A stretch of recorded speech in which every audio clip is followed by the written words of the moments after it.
Last week, we looked at the winners and the losers of the coasters that I rode for the first time in 2021. But I also got to re-ride a lot this year, revisiting parks like Cedar Point, Indiana Beach, and Mount Olympus, and others I hadn't been to in 3 or more years, like Six Flags New England, Six Flags Great America, and Kennywood. Every time I get to re-ride something after a few years, my opinions change. Sometimes they change for the better. You can check those coasters out later this week, but this video is about those that change for the worse. These are the coasters that shot down my rankings in 2021.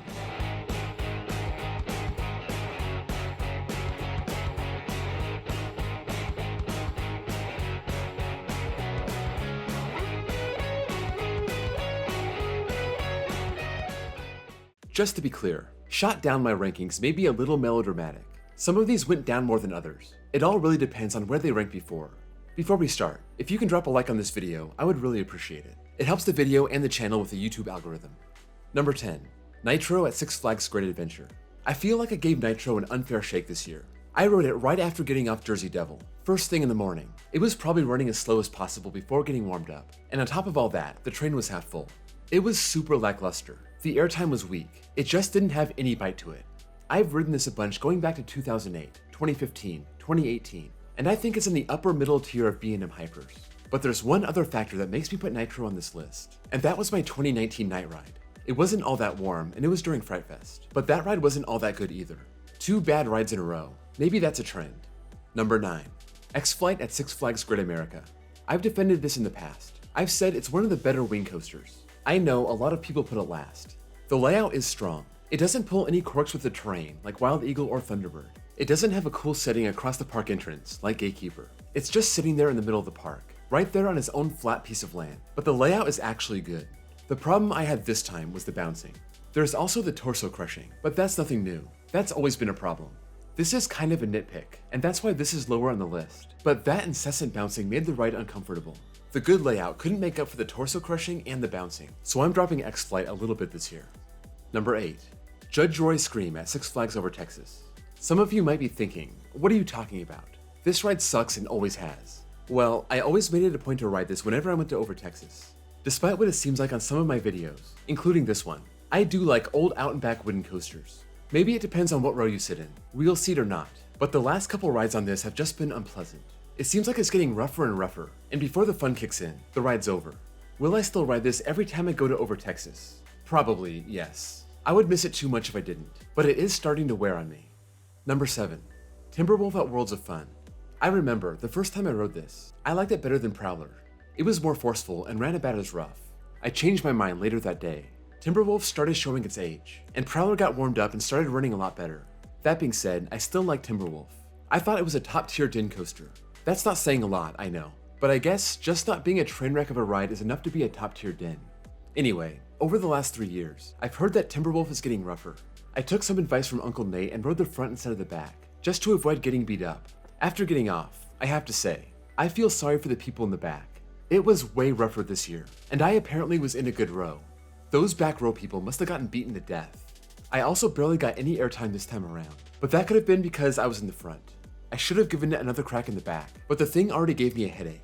I know, save your comments. I know I'm old and I get headaches way too easily.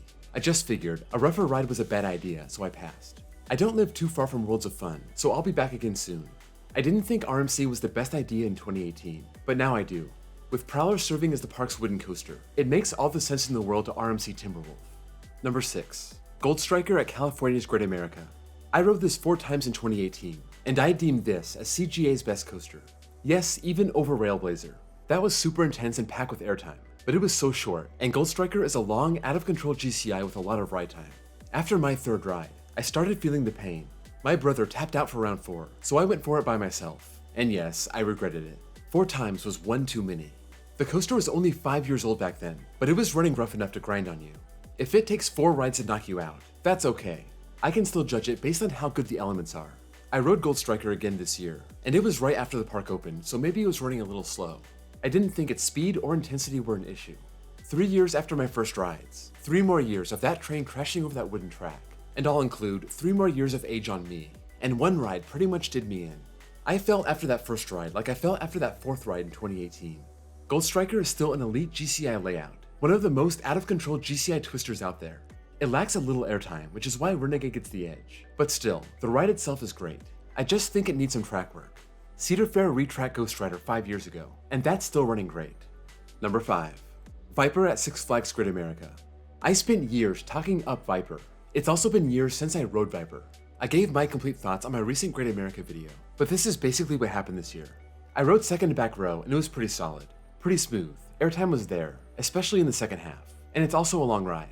We came back for another round, this time in the very back row, and this ride beat me up pretty bad. I wasn't expecting it, and that probably made it worse. I don't remember it being that bad on a wheel seat, but I also hadn't ridden it since 2017. I still enjoy this ride a lot, but I think I'll stick to the second to back row from now on.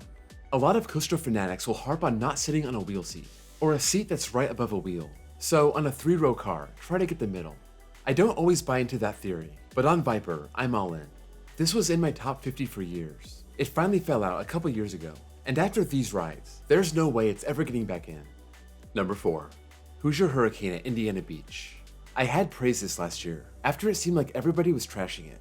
When the park reopened under Gene Staples, it had just gotten some of its track replaced, and I thought it ran very smooth. I was expecting one of the worst coasters ever, and it turned out to be pretty enjoyable. Forceless, but enjoyable. I got back there in 2021, and I think I got a glimpse into what people were seeing before 2020. I rode it in the second row this time, so you'd think it'd be the smoothest ride possible, but even then, it was bad. I told my brother it was a smooth ride, and it made me look like a liar. It's amazing that 1 year seemed to wreak havoc on the track work, or maybe I just got a bad ride. I only did ride it once, so maybe this is entirely unfair, but in 2020, I rode it in the front and the back, so I have an apples to apples comparison, and I have to drop this down a lot.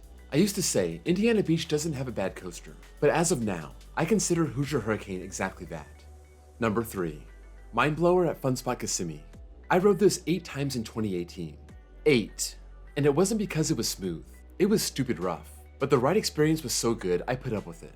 I came back in June, right after the park opened, and I rode it 2 more times. I thought the ride experience was just as good as in 2018, even though the ride didn't have time to warm up yet. It was every bit as forceful as last time, but that roughness I tolerated for 8 rides in 2018 got way worse. After 2 rides, I was done. After the first round, I was pretty beat up, but I said I was good for 1 more round. After round 2, there was no doubt I was finished, at least for the time being. I did come back about an hour later to get 1 more ride, but there was lightning and that shut down the ride, so we left. Again, I have to acknowledge, the ride got 3 years older, but so did I, so that may have something to do with it. I don't know what it's going to take for Fun Spot or the Gravity Group to fix Mindblower, but if it can be done, I really wish they would do it. The amount of rides you can get before you gotta tap out is getting smaller and smaller, and that's not a good thing for any ride. Number 2.